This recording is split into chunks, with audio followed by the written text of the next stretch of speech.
નમસ્કાર. Oxford school of science Amreli, ધોરણ 9 અને વિષય સંસ્કૃત. એમાં આપણે છેલ્લા વિડીયો લેક્ચરની અંદર ખૂબ જ સારી રીતે આપણું જે 16મું કાવ્ય હતું અજેય સ ભવિષ્યતિ, એનો અભ્યાસ આપણે કરેલો છે. દરેક શ્લોકો છે એનો સવિસ્તૃત સમજૂતી આપણે મેળવેલી છે ને તમારે એ શ્લોક પૂર્તિ માટેના શ્લોકો છે એ કંઠસ્થ કરવાના છે, પાકા કરવાના છે. ત્યાર પછીનું આપણું 17મું ચેપ્ટર, 17મો પ્રકરણ જે છે, પાઠ છે, એનું નામ છે આચાર્ય ચરક. હવે આ આચાર્ય ચરક છે એ કોણ હતા એમનો પરિચય આપેલો છે. ઉપરાંત તેમણે લખેલું જે આયુર્વેદ શાસ્ત્રનું સાહિત્ય છે એનો પણ થોડો ઘણો પરિચય આપણે આ પાઠમાં મેળવવાનો છે. અને સાથે સાથે જે કંઈ આપણા શાસ્ત્રો છે, આદિશાસ્ત્રો છે, પ્રાચીન શાસ્ત્રો છે, એમાં જે કંઈ ચિકિત્સાઓનું વર્ણન કરવામાં આવેલું છે એની પણ થોડી ઘણી આપણે સમજૂતી મેળવવાની છે. તો પાઠમાં શું વિષય વસ્તુ આવશે એનો થોડો ઘણો પરિચય, થોડો ઘણો ખ્યાલ આપણને વિષય પ્રવેશના માધ્યમથી પડશે. એટલે જોઈએ વિષય પ્રવેશ. તેમાં લખેલું છે કે પ્રાચીન ભારતમાં વિવિધ વિદ્યા ક્ષેત્રોમાં અનેરું પ્રદાન કરનારા અનેક આચાર્યો થઈ ગયા છે. આપણને ખબર છે, જો અહીંયા શું લખેલું છે કે વિદ્યા ક્ષેત્રોમાં પ્રદાન કરનારા ઘણા આચાર્યો થઈ ગયા છે. આપણે સૌથી પહેલાં આપણે જે પાંડવોને શિક્ષા આપેલી હતી, કૌરવ અને પાંડવોને, દ્રોણાચાર્ય, બરાબર. આ જ રીતના ગુરુપદે બિરાજતા દેવોના ગુરુ, દાનવોના ગુરુ, વિવિધ જે કંઈ વિદ્યાઓ છે, શાસ્ત્રો છે, એના આચાર્યો, ઘણા આચાર્યો થઈ ગયા છે. તેમાંના કેટલાક આચાર્યો તેમણે રચેલા જે તે વિદ્યા શાખાના ગ્રંથના રૂપમાં આજે પણ આપણી વચ્ચે ઉપસ્થિત છે. આવા આચાર્યોમાંના એક આચાર્ય કોણ છે? તો કે ચરક છે. જો અહીંયા પ્રસ્તાવનાની જે બીજી લીટી છે ને, એમાં ખૂબ જ સરસ મજાનું લખેલું છે કે વિદ્યા શાખાના, જે તે વિદ્યા શાખાના ગ્રંથના રૂપમાં આજે પણ આપણી વચ્ચે ઉપસ્થિત છે. જે વિદ્યાર્થીઓ આયુર્વેદનો અભ્યાસ કરવા ઈચ્છે છે એમને આચાર્ય ચરક અને એની સાથે સંકળાયેલા વિદ્યાશાખા સાથે સંકળાયેલા જે આચાર્યો છે એમનો અભ્યાસ કરવાનો આજે પણ આવે છે, આટલા વર્ષો વીતી ગયા પછી પણ. એટલે આપણા માટે એ ગૌરવની વાત કહી શકાય. વિષય પ્રવેશમાં બીજો પેરેગ્રાફ જુઓ. આચાર્ય ચરક આયુર્વેદ શાસ્ત્રના મહાન વિદ્વાન હતા. હવે આ જે લીટી આવેલી છે એ યાદ રાખવાની છે કે આયુર્વેદ શાસ્ત્રના મહાન વિદ્વાન કોણ હતા? તો કે આચાર્ય ચરક. આચાર્ય ચરક છે એ આયુર્વેદ શાસ્ત્રના મહાન વિદ્વાન હતા. તેમણે ઔષધ વિજ્ઞાનનો પાયો નાખ્યો હતો. કોણે? તો કે આચાર્ય ચરકે. બીજા વિદ્વાનોની જેમ તેમના જીવન વિશે પણ કોઈ ખાસ માહિતી મળતી નથી, પરંતુ તેમણે રચેલો ગ્રંથ આજે પણ આપણી પાસે ઉપલબ્ધ છે. ને સંસ્કૃત ભાષામાં લખાયેલા આ ગ્રંથનું નામ ચરક સંહિતા છે. આચાર્ય ચરકે લખેલો આયુર્વેદ શાસ્ત્રનો ગ્રંથ કયો છે? તો કે ચરક સંહિતા છે. હવે તમે જો એક મારા નજરે ધ્યાને એક વાત આવેલી હતી કે આપણે જે સંસ્કૃતના પાઠ્યપુસ્તકો છે ને, અહીંયા કેમ લખેલું છે કે પ્રાચીન જે ગ્રંથો છે એ આજે પણ આપણી વચ્ચે જીવંત છે, ઉપસ્થિત છે, આજે પણ એનો અભ્યાસ કરવાનો થતો હોય છે. એમ તમે અત્યારે 9મા ધોરણમાં અભ્યાસ કરો છો અને જે કાંઈ પણ માહિતી તમને સંસ્કૃતના પાઠ્યપુસ્તક દ્વારા મળે છે એ આગળ જતા આજથી 5, 7 કે 10 વર્ષ પછી પણ તમે જ્યારે કોઈ પરીક્ષા આપતા હશો, સ્પર્ધાત્મક પરીક્ષા, ત્યારે એમાં આ સંસ્કૃતના પાઠ્યપુસ્તકમાંથી એકાદો પ્રશ્ન છે એ ચોક્કસ એમાં તમને પૂછાય છે. જેમ કે હમણાં MGVCLની જે પરીક્ષા હતી એમાં જ પ્રશ્ન પૂછાયેલો છે કે સૌથી પ્રાચીન વેદ કયો છે. વિદ્યુત સહાયકની જે પરીક્ષા હમણાં લેવાની એમાં પૂછાયેલું છે કે પ્રાચીન વેદ કયો છે, સૌથી પ્રાચીન વેદ કયો છે. તો કે એમાં શું આવશે જવાબમાં? તો કે ઋગ્વેદ છે એ સૌથી પ્રાચીન વેદ છે. એટલે આ જે સામાન્ય એવી માહિતી તમને આપણને લાગે કે ભાઈ હવે આવું થોડું પૂછાય, તો એવું પણ પરીક્ષામાં ઘણી વખત પૂછાઈ જતું હોય છે. એમ એવો પ્રશ્ન કરવામાં આવે કે આયુર્વેદ શાસ્ત્રને લગતા આચાર્ય કોણ છે, તો એમાં કોણ આવશે? તો કે આચાર્ય ચરક. અને આચાર્ય ચરક દ્વારા રચવામાં આવેલો ગ્રંથ કયો છે? તો કે ચરક સંહિતા. 2 પ્રશ્નો આપણને મળે છે. આગળ પ્રસ્તાવનામાં આયુર્વેદ શાસ્ત્રનો અભ્યાસ કરવાની ઈચ્છા રાખનાર પ્રત્યેક વ્યક્તિએ ચરક સંહિતા નામનો ગ્રંથ વાંચવો જ પડે છે. બરાબર? એમ કહી અને જે ચરક સંહિતા છે એની મહત્તા દર્શાવેલી છે. વિષય પ્રવેશનો 3જો અને છેલ્લો પેરેગ્રાફ લખેલું છે કે પ્રસ્તુત પાઠમાં, હવે જો આ પાઠમાં શું વર્ણન કરવામાં આવેલું છે, કઈ બાબતોનો ખ્યાલ આપણને આ પાઠના માધ્યમથી મળશે, તો એ હવે આવશે. તો કે પ્રસ્તુત પાઠમાં આયુર્વેદ શાસ્ત્રના આ સુપ્રસિદ્ધ વિદ્વાનનો પરિચય મેળવવાનો છે. સુપ્રસિદ્ધ વિદ્વાન એટલે કોણ? આચાર્ય ચરક. એ સાથે તેમનો એક ઉપદેશ પણ ગ્રહણ કરવા જેવો છે કે રોગવિહીન શરીર, ત્યાં થોડીક લખવામાં ભૂલ છે, રોહવિહીન લખેલું છે ને, એની બદલે શું આવશે? રોગવિહીન, એટલે કે બીમારી ન હોય એવું શરીર સૌથી મૂલ્યવાન ધન છે. એટલે કે પ્રત્યેક વ્યક્તિએ પોતે કેવી રીતે રોગરહિત રહી શકે છે તે પણ જાણી લેવું જોઈએ. આ મહત્વની જાણકારી આ પાઠના માધ્યમથી મેળવી શકાશે. જો અત્યારે ઠંડુ વાતાવરણ છે તો આપણને માફક આવે, એટલે કે આપણી જે તાસીર છે એને માફક આવે એ પ્રમાણેનો આહાર છે, ખોરાક છે, એ વ્યક્તિએ લેવો, જેથી કરી અને કોઈ પણ પ્રકારની બીમારીનો સામનો વ્યક્તિએ કરવો પડે નહીં. બને તો આ જે કંઈ પ્રવર્તમાન પરિસ્થિતિ છે એમાં બહાર જવાનું ટાળવું. શરીરની જે સ્વાસ્થ્ય રોગ પ્રતિકારક શક્તિ છે એને વધારવાના પ્રયાસો કરવા, એવો આહાર, એવો ખોરાક લેવો જેથી કરી અને આપણે બીમાર પડીએ નહીં. એટલે ટૂંકમાં આપણને વિષય પ્રવેશના માધ્યમથી એટલું ખબર પડે છે કે જે પાઠ છે આચાર્ય ચરક, એમાં આયુર્વેદ શાસ્ત્રના મહાન વિદ્વાન, મહાન આચાર્ય એવા આચાર્ય ચરક વિશે આપણને માહિતી પ્રાપ્ત થશે. આચાર્ય ચરકે લખેલો સુપ્રસિદ્ધ ગ્રંથ એટલે કયો? તો કે ચરક સંહિતા.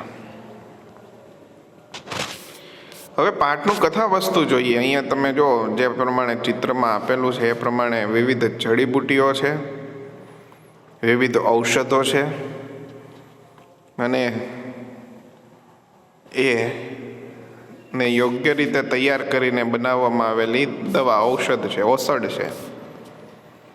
એટલે પાઠમાં કથા વસ્તુ તો ન કહી શકાય, પણ ચરક, આચાર્ય ચરક છે એમનો પરિચય આપેલો છે, અને એમનો પરિચય આપતા લખેલું છે કે ચરક નામના પ્રસિદ્ધ આચાર્ય છે એ ક્યારે થઈ ગયા? તો કે ચરક નામના પ્રસિદ્ધ આચાર્ય ઈસવીસનની 1લી શતાબ્દીના આયુર્વેદના મહાન પંડિત હતા. કોણ? તો કે આચાર્ય ચરક. આ પરીક્ષા માટે ખૂબ જ અગત્યનો પ્રશ્ન છે કે ચરક નામના પ્રસિદ્ધ આચાર્ય છે એ ઈસવીસનની 1લી શતાબ્દીના આયુર્વેદના મહાન પંડિત હતા, અને તેઓ કનિષ્ક રાજાના રાજવૈદ હતા. આવો પ્રશ્ન પણ પૂછાઈ શકે કે આ જે આચાર્ય ચરક છે એ કોના રાજ્યાશ્રય હતા? તો કે કનિષ્ક રાજાના રાજવૈદ હતા. કોણ? તો કે આચાર્ય ચરક. આ આચાર્ય એટલે કે આચાર્ય ચરકે ચરક સંહિતા નામનો પ્રસિદ્ધ ગ્રંથ લખેલો છે. આચાર્ય ચરકે કયો ગ્રંથ લખેલો છે?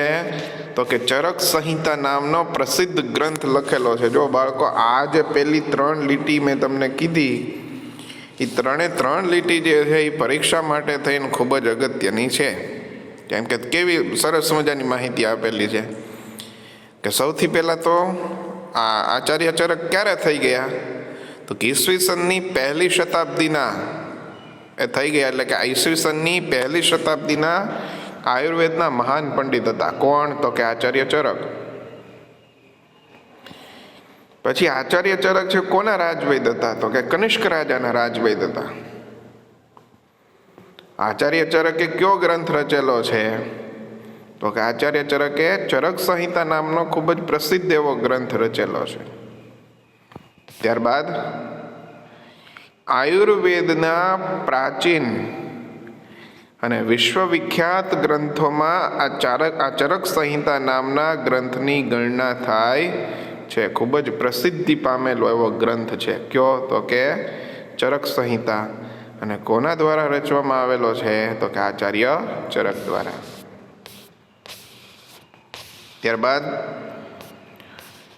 તો કે આ જે ચરક સંહિતા નામનો ગ્રંથ છે એમાં કેટલા પ્રકરણો છે? તો કે ચરક સંહિતા નામના ગ્રંથમાં 8 પ્રકરણો છે. આ પણ પરીક્ષા માટે ખૂબ જ અગત્યની અને ઉપયોગી એવી માહિતી કે ચરક સંહિતા નામના ગ્રંથમાં કેટલા પ્રકરણો છે? તો કે 8 પ્રકરણો છે. ક્યાં ક્યાં? તો કે સૂત્ર સ્થાન, નિદાન સ્થાન, વિમાન સ્થાન, શરીર સ્થાન, ઇન્દ્રિય સ્થાન, ચિકિત્સા સ્થાન, કલ્પ સ્થાન, સિદ્ધિ સ્થાન, એવા 8 પ્રકરણો છે. કેમાં? તો કે ચરક સંહિતામાં. કોણે રચેલો ગ્રંથ છે? તો કે આચાર્ય ચરકે રચેલો છે. હવે આ બધા પ્રકરણો મળીને જો એક શતમ એટલે 100 અને વિંશતિ ઉત્તરમ, જેને સંધિ છૂટી પાડતા આવડી ગઈ છે અને સંધિ ખબર પડે કે કઈ રીતના થાય, એમ કે 1 શતમ એટલે 100 અને વિંશતિ ઉત્તરમ એવું બોલાય. વિંશતિ ઉત્તરમ એવું લખેલું છે ને, એટલે શું બોલાય? વિંશતિ ઉત્તરમ એટલે 120 અધ્યાય છે. એટલે ખાસ યાદ રાખો કે પ્રકરણ કેટલા? જો પરીક્ષામાં એવું પૂછવામાં આવે કે આચાર્ય ચરક દ્વારા રચવામાં આવેલા ચરક સંહિતા નામના ગ્રંથમાં કેટલા પ્રકરણો છે, તેમાં જવાબ શું આવશે? તો કે એમાં 8 પ્રકરણો છે. આ યાદ રાખો. ચરક સંહિતા જે ગ્રંથ છે કે જે આચાર્ય ચરક દ્વારા રચવામાં આવેલો છે એમાં કુલ કેટલા પ્રકરણ છે? તો કે 8 પ્રકરણ છે. અને જો એમ પૂછવામાં આવે કે કેટલા અધ્યાયો છે ચરક સંહિતા નામના ગ્રંથમાં, કેટલા અધ્યાયો છે? તો કે 1 શતમ વિંશતિ ઉત્તરમાં એટલે 120 અધ્યાયો છે. કેટલા અધ્યાયો છે? 20 અધ્યાયો છે. અને આ ગ્રંથમાં કેટલા શ્લોકો છે એવું જો પૂછવામાં આવે તો એમાં જવાબ આવશે 12,000 જેટલા શ્લોકો છે. 12 સહસ્ર શ્લોકાત્મકમ વર્તતેમ અસ્ય ગ્રંથસ્ય પ્રમાણમ. બરાબર. આ ગ્રંથનું પ્રમાણ કદ કેવડું છે તો કે 12,000 શ્લોકો જેટલું છે. હવે ત્યાંથી આગળ તો કે આજે ચરક સંહિતા નામનો ગ્રંથ છે એમાં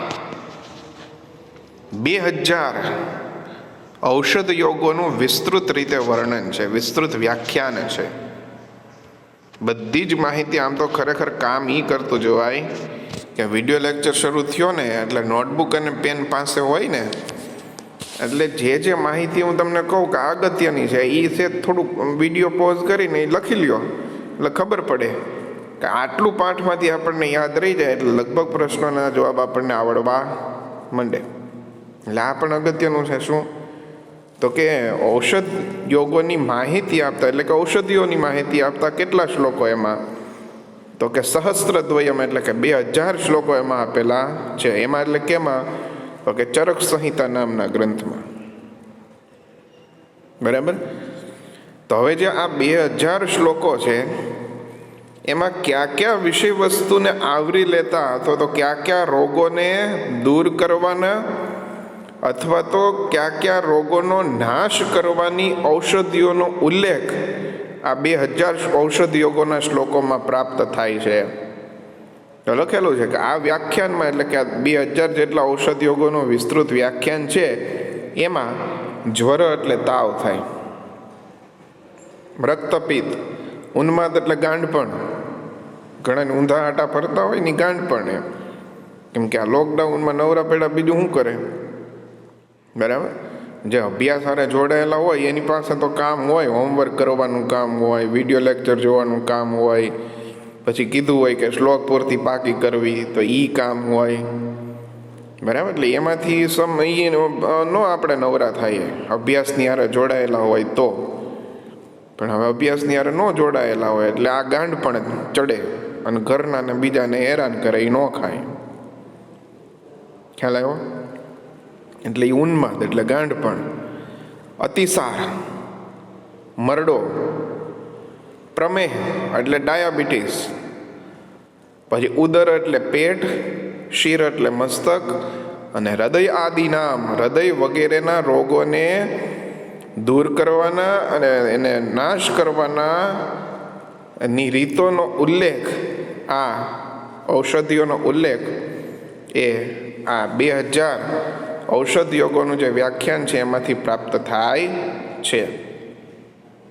એવું માનવામાં આવે છે કે ભારતમાં ઔષધ વિજ્ઞાનના પ્રવર્તક આ જ આચાર્ય છે. આ જ આચાર્ય એટલે કોણ તો કે આચાર્ય ચરક. સંપૂર્ણ આયુર્વેદ સાહિત્ય છે આચાર્ય ચરકનું એઠું છે. એઠું છે એટલે કે આચાર્ય ચરક દ્વારા ચરક સંહિતામાં જે કાંઈ પણ આયુર્વેદ શાસ્ત્રને લગતી બાબતોનું વર્ણન કરવામાં આવેલું છે એમાં લગભગ મોટા ભાગે આયુર્વેદની બધી જ વિદ્યાઓ, આયુર્વેદની બધી જ ઔષધિઓ છે, આયુર્વેદ શાસ્ત્રના તમામ વિષયોનું જ્ઞાન એ ચરક સંહિતામાં આવરી લેવામાં આવ્યું છે. એટલે કીધેલું છે કે સંપૂર્ણ આયુર્વેદ સાહિત્ય છે એ આચાર્ય ચરકનું એઠું છે. અને વળી આયુર્વેદ શાસ્ત્રનું જે જ્ઞાન ચરક સંહિતામાં છે તે જ બધે જ છે અને ચરક સંહિતામાં જે નથી તે ક્યાંય પણ નથી. એટલે કે ટૂંકમાં ચરક સંહિતા છે એમની મહત્તા અને આચાર્ય ચરકની જે કાંઈ સિદ્ધિ છે અને એ બધા કરતાં જેટલા પણ વ્યાધિ રોગો છે એને મટાડવાના જે કાંઈ ઉપાયો છે, ઔષધિઓ છે, એ બધા જ ઔષધિઓનો ઉલ્લેખ આપણને એ ચરક સંહિતામાંથી આપણને મળી જાય છે. ચરક સંહિતામાં આપવામાં આવેલા કેટલાક ઉપદેશો છે ને એ સમર્તવ્ય સંતિ એટલે કે યાદ રાખવા જેવા છે. જેમ કે મનુષ્ય કયા પ્રકારે રોગરહિત રહી શકે એના વિશે આચાર્ય ચરક આપે છે. જો મેં તમને કીધું હતું ને કે આ જે કંઈ સમય ચાલે છે તો ઘરમાંથી બહાર ન નીકળો અને શરીરને માફક આવે એવા વસ્ત્રો પહેરવા અને શરીરને માફક આવે એવો ખોરાક લેવો, એટલે ટૂંકમાં આપણે બીમાર ન પડીએ એનું ધ્યાન રાખવાનું. એટલે આચાર્ય ચરક એ કહે છે જો કે રોગોને મટાડવા માટે થઈને જુદી જુદી દવાઓ તો હોય, ઔષધિ તો હોય, પણ જો એ ઔષધિની જરૂર ક્યારે પડે વિચારો. આપણે દવા ક્યારે લેવી પડે તો કે માંદા પડીએ તો, બીમાર પડીએ તો. પણ આચાર્ય ચરક એવું કહે છે કે તમે બીમાર જ ન પડો એવો તમે પ્રયાસ કરો તો તમારે ઔષધિઓ કે દવાઓ કાંઈ લેવી પડે નહીં. અને માણસ જે છે એ કેવો બની શકે? રોગ રહિત બની શકે. એટલે શ્લોક આપેલો છે કે હિતકારી આહાર અને વિહાર કરનાર, વિચારીને કામ કરનાર, વિષયોમાં આસક્તિ ન રાખનાર, દાન આપનાર, સંયમી, સત્યનિષ્ઠ, ક્ષમાવાન અને સ્વજનોની સેવા કરનાર મનુષ્ય હંમેશા કેવો રહે છે? નિરોગી રહે છે. હવે આ શ્લોક તો જ્યારે હું તમને ભાષાંતર શીખડાવીશ ત્યારે કહીશ, પણ આનું ભાષાંતર ખાલી આવું થાય. શું? તો કે હિતકારી આહાર અને વિહાર કરનાર. જો વિહાર લખેલું છે, હિતકારી વિહાર એટલે હું? તો ઘરમાં રહેવું, ક્યાંય બહાર ન જવું. ખ્યાલ આવ્યો? સમીક્ષકારી, વિચારીને કામ કરનાર. બહાર રખડવા જતા પહેલાં વિચાર કરાય, ભાઈ આ આટલો ઠંડો પવન છે તો બહાર આટલી ઠંડી છે તો આ આપણે રખડવું સારું કે ભાઈ ચોપડી લઈને વાંચવા બેહવું સારું? આપણે વિચારવું, પછી તમને ઠીક લાગે એ કરવું એમ. બરાબર? વિષય શું અસક્ત, વિષયોમાં આસક્તિ ન રાખનાર. વિષયો એટલે જુદા જુદા જે ભોગવવાના વિષયો છે એની વાત કરે છે. દાતા એટલે કે દાન આપનાર, સમ એટલે આપણે સંયમી, સમદર્શી, સત્યપર એટલે સત્યનિષ્ઠ, ક્ષમાવાન એટલે કે ક્ષમાવાન, આપતોપસેવી એટલે સ્વજનોની સેવા કરનાર મનુષ્ય હંમેશા કેવો રહે છે? તો કે નિરોગી રહે છે. એટલે કે જે મનુષ્ય હિતકારી આહાર અને વિહારનું સેવન કરે છે, બધા જ કાર્યો વિચારીને કરે છે, વિષયોમાં અત્યંત આસક્ત થતો નથી, જે દાન કરે છે, વ્યવહારમાં સમાનતા અને ક્ષમાભાવનું આચરણ કરે છે અને સ્વજનોની સેવા કરે છે, તે મનુષ્ય અરોગી અર્થાત સ્વસ્થ ભવતી. એ કેવો રહે છે? નિરોગી રહે છે, એટલે કે સ્વસ્થ રહે છે. છેલ્લે પાઠના અંતમાં એમ કહે છે કે અત્ર એક પ્રશ્ન, અહીં એક પ્રશ્ન છે. શું પ્રશ્ન છે? કે શું ઔષધ વિના સારી રીતે વ્યવહાર કરવાથી પણ મનુષ્ય રોગરહિત ન રહી શકે? હવે બહુ સરસ મજાનો પ્રશ્ન છે. શું પ્રશ્ન છે? કે શું ઔષધિઓ વિના મનુષ્ય સારી રીતે વ્યવહાર કરીને પણ રોગરહિત ન રહી શકે? અમુકના સ્વભાવ તમે જુઓ, આપણે ગુજરાતીમાં કહેવત હોય ને કે કપાળમાં કૂતરાની હાડકી હોય, તપેલા જ હોય, કાંઈ પણ ન પૂછાય. ખાલી બેઠા હોય ને તમે એમ પૂછો ને કે હું બેસી ગયા, એમ બેઠા છો તોય બોલવા માંડે. એટલે કેમ ન બેહવું? તમારે જ બેહાય, બીજા ન બેહાય? બેઠો તો શું થઈ ગયું?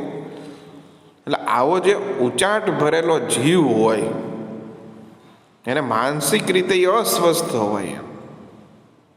એટલે હવે આને હિતકારી વિહાર કહેવાય, વર્તન કહેવાય? તો કે નહીં. જેનું મન જે છે એ શાંત હોય, એના વિચારો પણ જે છે એ કેવા આવશે? તો કે હકારાત્મક આવશે. મન વિશે તો સંસ્કૃત સાહિત્યમાં ઘણું બધું લખેલું છે કે હૃદયમાં રહેલું અત્યંત યુવાન, અત્યંત ચંચળ. જેવી રીતના અશ્વો જે છે એને અશ્વને ચલાવનાર છે, એને કાબૂમાં કરે છે ઘોડેસવાર, એવી રીતના મન જે છે વ્યક્તિને કાબૂમાં કરે છે. એટલે જેનું મન અશાંત હશે તો વિચારો પણ નકારાત્મક આવશે. નકારાત્મક વિચારો આવશે એટલે વિહાર, એટલે જે વિહાર ફરવાનું કાર્ય છે એ પણ યોગ્ય નહીં થાય અને પરિણામે શરીર જે છે એ બીમાર પડશે. એટલે શું કહે છે જવાબ આપતા આચાર્ય ચરક કે જ્યારે રોગ શરીરમાં પ્રવેશે છે ત્યારે ઔષધની જરૂરિયાત હોય છે, પરંતુ શરીરમાં રોગનો પ્રવેશ જ ન થાય એવું મનુષ્યએ સારો વ્યવહાર કરવો જોઈએ. વ્યવહારનો પણ સ્વાસ્થ્ય પર પ્રભાવ હોય છે એવો આચાર્ય ચરકનો ઉપદેશ છે. વ્યવહારનો પણ સ્વાસ્થ્ય ઉપર પ્રભાવ હોય છે એવો આચાર્ય ચરકનો ઉપદેશ છે. એટલે સારો વ્યવહાર કરવો, મનને શાંત રાખવું, યોગ્ય વિચારીને ખોરાક લેવો અને પોતાના શરીરને અનુકૂળ આવે તેવું વર્તન કરવું, જેથી કરી શરીર કેવું બની રહે, નિરોગી બની રહે. એટલે તમે જોયું હશે કે આખા પાઠમાં આચાર્ય ચરક કે જે આયુર્વેદ શાસ્ત્રના મહાન વિદ્વાન છે, પંડિત છે, એમણે શરીરને રોગ રહિત કઈ રીતે રાખવું. આમ તો શરીરને રોગ રહિત રાખવામાં સૌથી મોટો ફાળો ખોરાકનો હોય. ત્યાર પછી વિહાર, એટલે કે જે કાંઈ માણસ વર્તન કરે છે અથવા તો જે કાંઈ પોતાનો વ્યવહાર કરે છે એના માધ્યમથી પણ પોતાના શરીરની પોતાના શરીરમાં રહેલા રોગો છે એને દૂર કરી શકતો હોય છે. એટલે ટૂંકમાં આ પ્રમાણે આચાર્ય ચરક અને એમણે રચેલું સાહિત્ય અને મનુષ્ય છે એ કઈ રીતના રોગરહિત રહી શકે એનું વર્ણન આપણને આ પાઠમાંથી પ્રાપ્ત થાય છે. એક વખત ખાલી સંસ્કૃતમાં પાઠ વાંચજો અને બીજું કે પાઠમાં જ્યાં પણ સંધિયુક્ત શબ્દો આવે છે આ સંધિયુક્ત શબ્દોને અલગ કરવાનો પ્રયાસ કરજો, કેમ કે આવતા વિડિયો લેક્ચરની અંદર આપણે જે પણ પાઠમાં સંધિયુક્ત શબ્દો છે એને અલગ કરશું, સંધિ છૂટી પાડશું અને ત્યારબાદ આપણે પાઠનું ભાષાંતર કરશું, જેમ આપણે દર વખતે કરીએ છીએ તેમ. એટલે નાનકડો પ્રયાસ તમે બધા બાળકો કરજો કે પાઠમાં જે કાંઈ સંસ્કૃત શબ્દો આપેલા છે, જેટલા પણ આપેલા છે, આપણે પાઠ્યપુસ્તકમાં નજર નહીં કરવાની, આ આપણે ટિપ્પણમાં એ નીચે સંધિ છોડો એવું જો આપેલું હોય, નીચે સંધિનું જે છે ને એ આપેલું હોય, એટલે એમાં આપણે જોવાનું નહીં. જો આ સંધિ એવું લખેલું ત્યાં આપણે નજર નહીં કરવાની, એમાં 8-10 સંધિ જ આપેલી હોય. આપણે તો આખા પાઠમાં જ્યાં જ્યાં તમને એવું લાગે કે આ સંધિયુક્ત શબ્દ છે તો એ સંધિ અલગ કરતા શીખવાનો છે. અને જ્યારે આપણે ભાષાંતર કરીએ ત્યારે જોવાનું કે ભાઈ આ સંધિયુક્ત શબ્દ જે છે એ મેં અલગ કરેલો હતો એ મારો સાચો છે કે ખોટો. ધારો કે ખ્રિસ્તસ્ય શબ્દ છે તો ખ્રિસ્તસ્યમાં ત્યાં સંધિ ન આવે, પણ આ જે લખેલું છે કે પ્રથમ શતાબ્દામ, નહીં, એમાં પણ નથી આવતું. ક્યાં સંધિયુક્ત શબ્દ છે આપણી પાસે? આ જો આમાં તમને મળે છે. ક્યાં? તો કે અસ્મિન ગ્રંથે સૂત્ર સ્થાનમ, નિદાન સ્થાનમ, વિમાન સ્થાનમ, શારીર સ્થાનમ, ઇન્દ્રિય સ્થાનમ, ચિકિત્સા સ્થાનમ, કલ્પ સ્થાનમ, સિદ્ધિ સ્થાનમ, ચેતી એવું લખેલું છે. તો ચેતી છે એ સંધિયુક્ત શબ્દ છે. ચ વત્તા ઇતિ, ચ વત્તા ઇતિ, બરાબર. એ પ્રમાણે સંધિયુક્ત શબ્દ ગોતવાના અને પ્રયાસ કરવાનો કે આપણને સંધિ છૂટી પાડતા આવડે, જેથી કરી આપણે નેક્સ્ટ વિડીયો લેક્ચરની અંદર જ્યારે ભાષાંતર કરીએ ત્યારે આપણને થોડો ઘણો ખ્યાલ આવે કે કઈ રીતના ભાષાંતર છે એ થાય છે અને કયા કયા શબ્દો છે એ સંધિયુક્ત શબ્દો છે અને આ જે કંઈ પણ આપેલા સંધિયુક્ત શબ્દો છે એ કઈ રીતના અલગ પડે છે.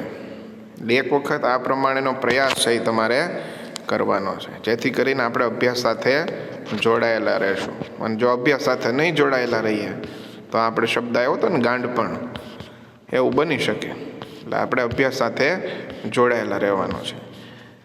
નેક્સ્ટ વિડીયો લેક્ચરમાં મળશું. ધન્યવાદ.